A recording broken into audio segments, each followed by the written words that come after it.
왕따의 친구, 아픔을 지켜본 날들, 부제로 지워지지 않는 기억이라는 글이었습니다. 그 친구가 처음에 중학교에 올라가서 몇몇 친구들하고 친해지던 어느 날이었어요. 다른 반 친구가 자기한테 이야기하는 거예요. 야, 너랑 같이 노는 애 있잖아. 걔 왕따였대. 당연히 알고 있었어요. 반에서 괴롭힘 당하는 모습을 봤거든요. 근데 자기가 보기에 그 친구는 수다스럽고 살이 아주 조금 찐 통통한 정도가 다였거든요. 자기는 오히려 그 모습이 좋아 보였대요. 아무리 생각해도 왕따를 당할 만한 이유는 아닌 것 같았죠. 그런데 애석하게도 그 친구는 계속 왕따를 당했대요. 그리고 시간이 많이 지나서 그 친구가 자기한테 이야기를 하더라고요. 학창 시절이 너무 지옥 같았다고. 이어폰을 이렇게 끼고 다녔는데 노래가 좋아서 이어폰을 끼고 다닌 게 아니야. 항상 누가 나를 욕하는 것 같아서 이어폰을 끼고 다녔고, 언제 어떻게 누가 나를 괴롭힐지 몰라서 불안했어. 성인이 된 지금도 그 친구는 트라우마를 안고 살아가고 있대요.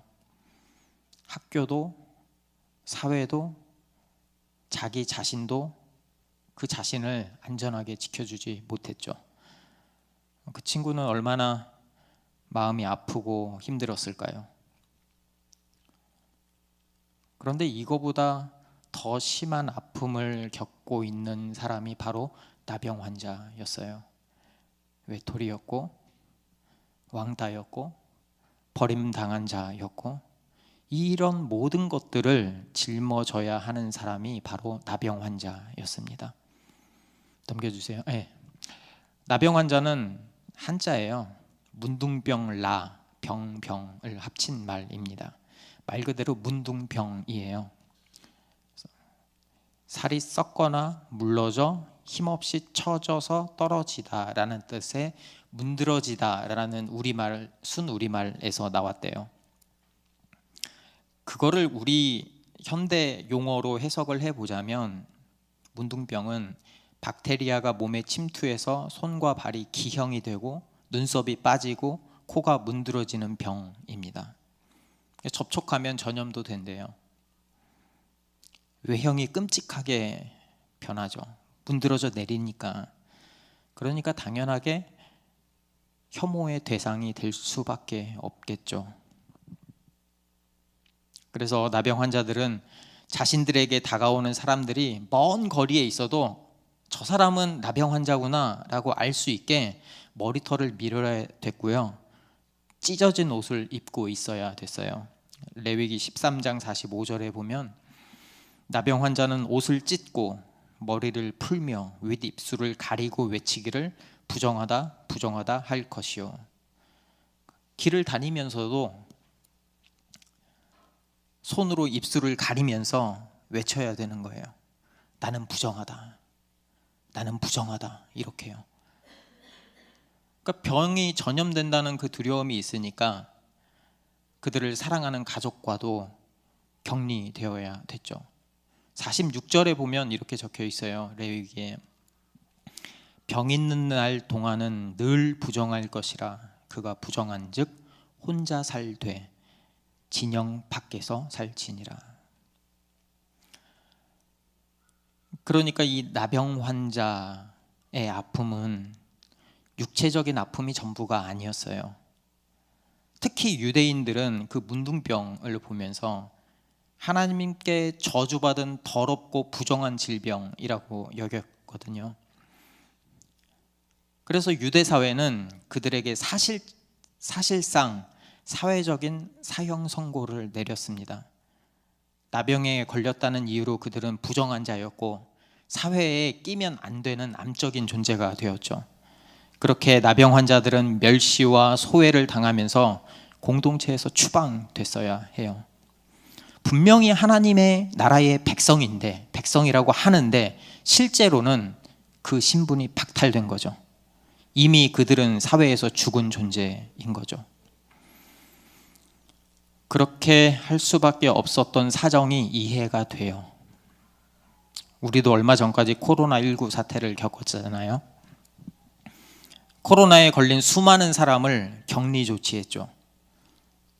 더 많은 사람을 살리기 위한 조치였다는 것을 한편으로는 이해하면서도 병에 걸린 당사자는 병에 걸렸다는 그 비참함, 그리고 사회가 나를 단절시킨다는 그 소외감이 병보다 나를 더 힘들게 할 수도 있었던 것 같아요. 코로나에 걸린 것도 힘든데 나병 환자처럼 나 코로나 걸렸어요, 이렇게 말해야 됐죠. 다 보고해야 됐잖아요. 같은 집에서 살면서도 가족임에도 불구하고 격리해야 되죠. 방에서 나오지도 못하고 가장 평안하고 안전해야 될 그 방이 감옥으로 변했죠. 그래서 사람들은 코로나19에 걸린 사람들을 절대 만지거나 접촉하거나 하면 안 되는, 어쩌면 초창기의 모습을 보면 벌레 보듯이 여겼어요. 마주치기를 꺼려했고 두려워했죠. 저도 알아요. 그들이라고 그러고 싶었겠어요? 전염병을 막아야 되니까.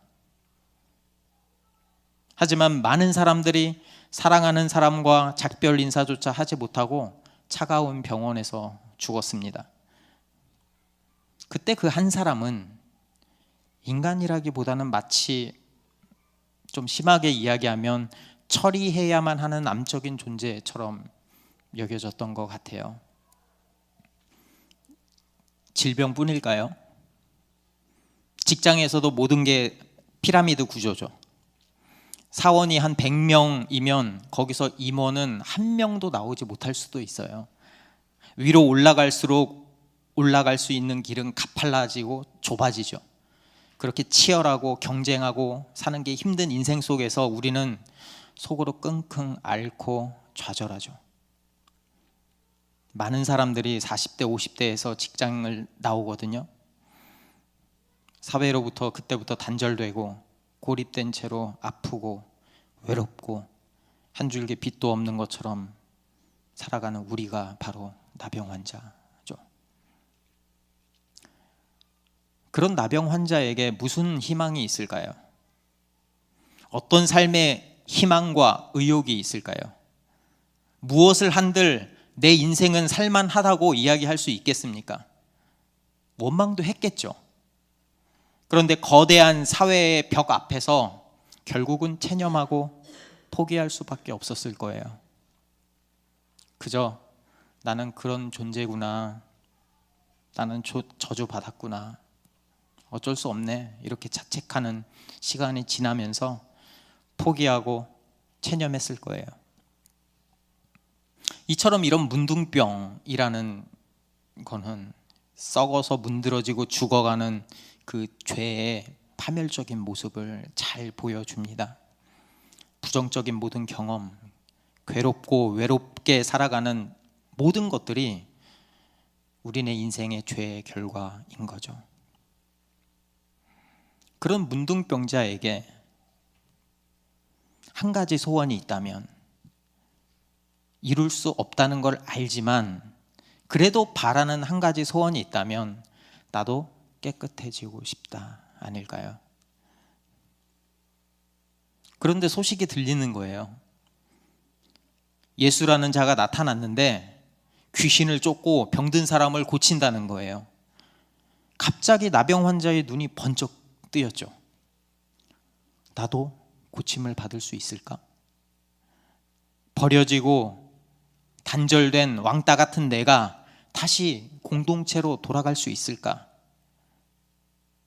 어쩌면 지푸라기를 짚는 심정처럼 마지막 도전이 될 수도 있는 상황에서 문둥병자는 결심합니다. 예수께로 나아가기로. 그렇게 용기를 내어서 그의 앞으로 나아갑니다. 그 앞에서 무릎을 꿇고 엎드려서 고백합니다. 주님께서 원하시면 저를 깨끗하게 하실 수 있습니다. 문둥병자가 사람들이 있는 그 곳에, 지금 우리가 이야기했잖아요, 사람들이 있는 그곳에 나타난다는 것은 있을 수 없는 일이에요. 돌에 맞아 죽을 수도 있었죠. 하지만 그는 이미 죽음을 각오했어요. 여기 나온 걸 보면. 아니, 이렇게 죽나? 저렇게 죽나? 어차피 자기는 죽은 인생이거든요. 그런데 거기까지 자기가 나올 수 있는 이유는 만에 하나 나을 수만 있다면, 그 마음 하나로 필사적으로 주님 앞으로 나아간 거예요. 주님, 저를 고쳐주세요. 주님만이 저를 고쳐줄 수 있습니다. 이분만이 나를 고쳐줄 수 있을 거라고 믿었어요. 아니, 믿어야만 했어요. 대안이 없잖아요. 다른 희망이 없잖아요. 어느 누구도 자신을 불쌍하게 여기지 않았습니다. 그는 죄인이었고 벌을 받아 마땅한 자였죠. 그래서 차별하고 구별하고 쫓아냈죠. 하지만 예수님은 그를 불쌍히 여기시는 거예요. 우리가 그렇잖아요. 한 사람에게서 공감을 받는다는 것만으로도 우리의 많은 문제가 해결이 되죠. 그때 그 나병 환자는 그렇게 느꼈을 것 같아요. 이 분만은 내 아픔을 공감해 주는구나. 그런데 여기서 다른 성경을 보면 이 불쌍히 여기다라는 뜻이 분노하다라는 뜻도 있어요. 두 개를 같이 가지고 있거든요. 만약에 이 단어를 분노하사라고 해석을 한다면 예수님은 죄로 인해 파멸적인 길을 갈 수밖에 없는 그 인간, 그리고 그 죄에 대해서 분노하셨을 거예요. 생명에 대해 무관심하고 증오를 쏟아놓는 사회에 대해서 분노하셨을 거예요. 육체의 질병을 치료하기 위해서 예수님께 왔지만 정작 중요한 죄 용서는 바라지 못하고 있는, 생각조차 하지 못하고 있는 그 죄인들의 현 주소에 대해서 분노하셨을 겁니다. 그런데 중요한 사실은 이렇게 해석하든지 저렇게 해석하든지 예수님은 나병 환자를 향해서 분노하지는 않으셨어요. 예수님은 그 한 사람을 불쌍히 여기셨습니다. 그리고 예수님은 손을 내밀어 그를 만지십니다. 긍휼과 불쌍히 여기는 그 연민의 마음으로 나병 환자를 바라보면서 그를 보듬는 거죠. 그때 그 문둥병자의 그 마음이 어땠을까요? 멸시와 천대를 받던 그가 한 사람으로 용납되는 그 순간 그는 어떤 생각이 들었을까요? 그 한 사람을 어루만지면서 예수님이 말씀하십니다. 내가 원하노니 깨끗함을 받으라. 그리고 그 즉시 놀라운 일이 펼쳐지죠. 42절에 보면 곧 나병이 그 사람에게서 떠나가고 깨끗하여진지라. 아멘. 예수님이 명령하자 그 더러운 질병이 즉시 그에게서 떠나갔습니다. 예수님은 원하셨고 원하신 그대로 이루어진 거죠.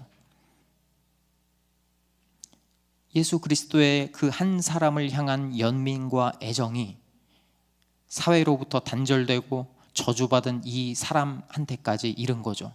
그리고 마침내 그를 절망의 구덩이로 몰아 넣었던 나병이 소멸되었습니다. 깨끗하게 된 거죠. 여기서 궁금증이 생겨요. 예수님은 왜 굳이 이 부정한 사람에게 손을 대셨을까? 그냥 말로 하면 되잖아요. 말로 하면 되는데 왜 굳이 손을 댔을까? 왜 굳이 율법이 허락하지 않는 방식, 율법에는 손을 대지 말라고 했거든요. 부정한 자에게. 그럼 부정해진다고. 왜 나병 환자에게 손을 대서 치유를 하셨을까? 왜 대놓고 율법을 어기셨을까? 레위기 5장 3절에 보면 이렇게 나옵니다. 만일 부지 중에 어떤 사람이 부정에 닿았는데 그 사람의 부정이 어떠한 부정이든지 그것을 깨달았을 때에는 허물이 있을 것이요. 그러니까 손을 만지면 나도 부정해진다는 거예요. 근데 예수님은 만지셨죠. 이 부정한 자에게 손을 댄 그 예수님을 우리는 어떻게 바라봐야 할까요? 예수님은 율법을 지킬 마음이 없을까요? 그렇게 볼 수도 있겠죠. 그분은 이 율법을 부정하고 파괴시키기 위해서 이런 퍼포먼스를 하신 걸까요? 아니, 완전히 새로운 판을 짜고 싶으셨을까요? 여러분, 율법은 하나님이 자신의 백성에게 주신 법이잖아요. 하나님이 백성이 율법을 지키면서 살거든요. 그러니까 율법은 하나님이 백성이 정결하게 살도록 주신 법이에요. 깨끗하게 살으라고 주신 법이에요. 깨끗해졌으니까. 그런데 현실은 어떻죠? 정결을 추구하지만 정결하지 못한 것들이 툭툭 튀어나오죠. 질병, 단절, 배척, 부정한 것들, 나병이 생기는 거죠. 그런데 그런 것들을 깨끗하게 해야 할 율법이 제 기능을 하지 못하는 거예요. 목적에 부합하게 기능을 하지 못하는 거예요, 율법이. 그런데 예수님은 나병 환자를 실제로 깨끗하게 하셨습니다. 그의 병은 즉시 나았고 깨끗해졌죠. 고침을 받는다는 것이 여기선 깨끗해졌다라고 적혀 있어요. 그리고 예수님은 그의 몸, 깨끗해진 그의 몸을 제사장에게 가서 보이라고 말씀하십니다. 왜냐하면 당시 사회에서는 제사장만이 율법에 따라서 이 나병 환자가 부정하다, 정결하다 이렇게 선언할 수 있었기 때문입니다. 1장 44절 세 번역으로 한번 읽어보겠습니다. 가서 제사장에게 내 몸을 보이고 내가 깨끗하게 된 것에 대하여 모세가 명령한 것을 바쳐서 사람들에게 증거로 삼도록 하여라. 아멘. 제사장은 깨끗해진 그 나병 환자를 깨끗해졌으니까 정결하다고 선언해야 되죠. 그렇죠? 그러면 역설적으로 나병을 치유하신 예수님이 하나님이시다라는 것을 증명하게 돼요. 왜냐하면 나병은 하나님만 고치실 수 있다라고 믿었거든요. 불치병이었거든요. 그리고 그렇게 그런 선언과 함께 정결하게 된 나병 환자는 다시 유대 공동체의 일원이 될 수 있었습니다. 그리스도의 그 손은 나병 환자에게 육체적인 회복, 정서적인 회복, 공동체의 회복과 함께 궁극적으로 죄 용서를 통해 영혼의 회복까지 이르렀습니다. 이러한 해방이야말로 예수님이 행하시는 새로운 출애굽, 하나님 나라의 모습인 거죠. 율법이 추구하지만 무능해서 이루지 못하던 그 정결함을 예수님이 성취하신 거죠. 주님이 하셨습니다. 우리의 힘과 능력이 아니고 율법을 지킴으로써가 아니고 주님이 하신 거죠. 예수님은 말씀만으로도 얼마든지 그 사람을 고칠 수 있었지만 그에게 손을 내어서 그를 만지셨습니다. 주님은 그러실 필요가 없는데 굳이 만지셔서 스스로 당신께서 그 더러운 자리, 부정한 자리로 들어가신 거죠. 예수님은 일부러 죄 가운데 썩어져 버린 이 땅에 인간의 몸을 입고 오셨고 우리를 대신해서 부정한 죄에 대한 하나님의 심판을 받으실 거예요. 우리 모든 죄를 짊어지고 십자가에서 죽으실 겁니다. 그리고 우리의 모든 죄를 해결해 주시고 우리를 회복시키실 것입니다. 그게 주님이 이 땅에 오신 이유고 부정한 자를 손으로 만지신 이유입니다. 그리고 이 지점이 마가가 강조하는 복음의 진수입니다. 그리고 예수님께서는 이 깨끗해진 나병 환자에게 아무에게 아무 말도 하지 말아라 이렇게 단단히 일러요. 왜냐하면 아직 십자가의 때가 안 왔거든요. 그래서 조심해라, 말하지 말아라. 그런데 참 임금님 귀는 당나귀 귀다라는 것처럼 비밀은 금방 깨져버립니다. 그걸 보면 참 사람이 청개구리 같아요. 부족하고 말 안 듣는 그 인간의 군상이 그대로 드러나잖아요.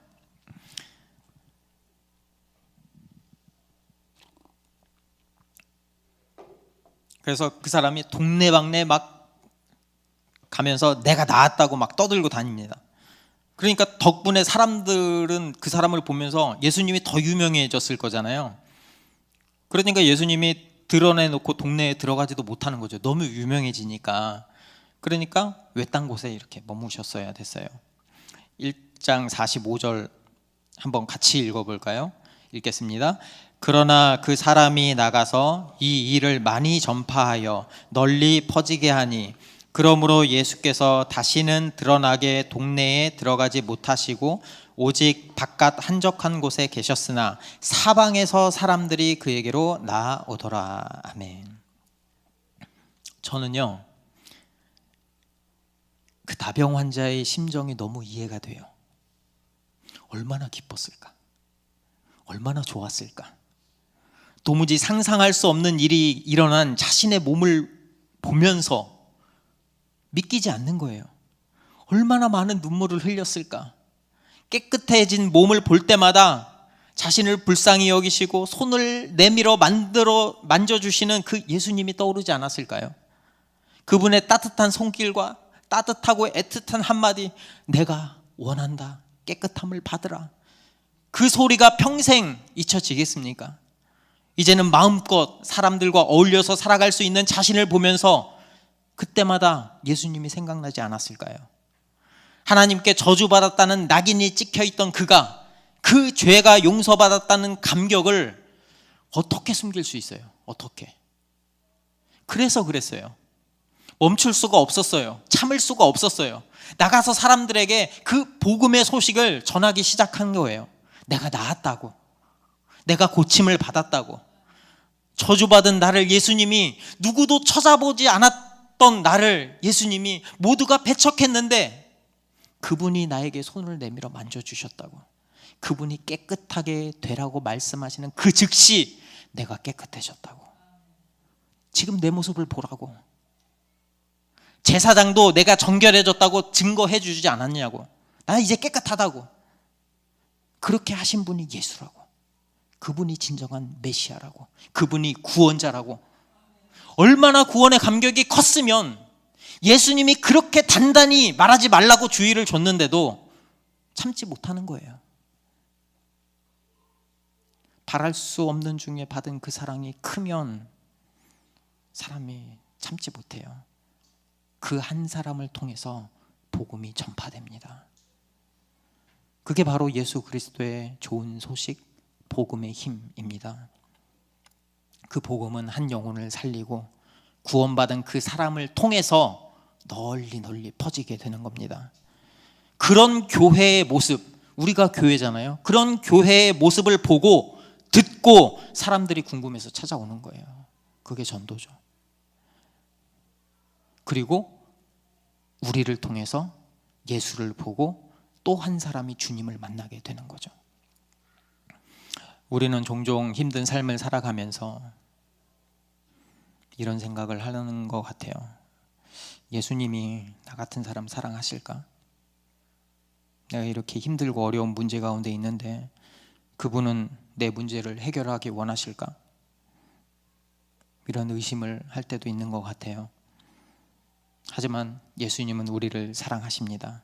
그리고 이 사랑은 예수님의 십자가에서 분명하게 드러납니다. 로마서 5장 8절에 보면 함께 읽겠습니다. 우리가 아직 죄인 되었을 때에 그리스도께서 우리를 위하여 죽으심으로 하나님께서 우리에 대한 자기의 사랑을 확증하셨느니라. 그리고 그 십자가의 사랑은 또한 우리가 그리스도를 위해서 살게 합니다. 갈라디아서 2장 20절 상반절만 함께 읽어보겠습니다. 내가 그리스도와 함께 십자가에 못 박혔나니 그런즉 이제는 내가 사는 것이 아니요 오직 내 안에 그리스도께서 사시는 것이라. 아멘. 우리는 이 복음을 믿어야 합니다. 이 죄사함의 복음은 육체적인 치유를 가져오며 사회적 회복도 가져옵니다. 복음은 영적이고 육체적이고 사회적입니다. 교회, 믿는 우리는 내 안에 내가 사는 게 아니고 내 안에 그리스도가 사는 거예요. 그럴 때 우리도 예수님이 가졌던 그 긍휼한 마음을 가질 수가 있습니다. 헨리 나우엔의 공동체에서 긍휼이라는 단어를 이렇게 말을 해요. 긍휼을 뜻하는 영어 단어는 compassion이래요. compassion. 그것의 원래 원뜻은 고통을 함께하다, 동참하다라는 뜻이라고 합니다. 그러니까 긍휼이란 아파하는 사람들과 더불어 함께 살며 아파한다라는 뜻이에요. 우리가 사는 세상은 늘 이렇게 이야기하죠.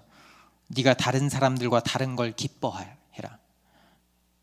유대인들도, 종교 지도자들도 자신과 다른 나병 환자를 부정하게 여기고 왕따시키고 그를 공동체에서 축출했죠.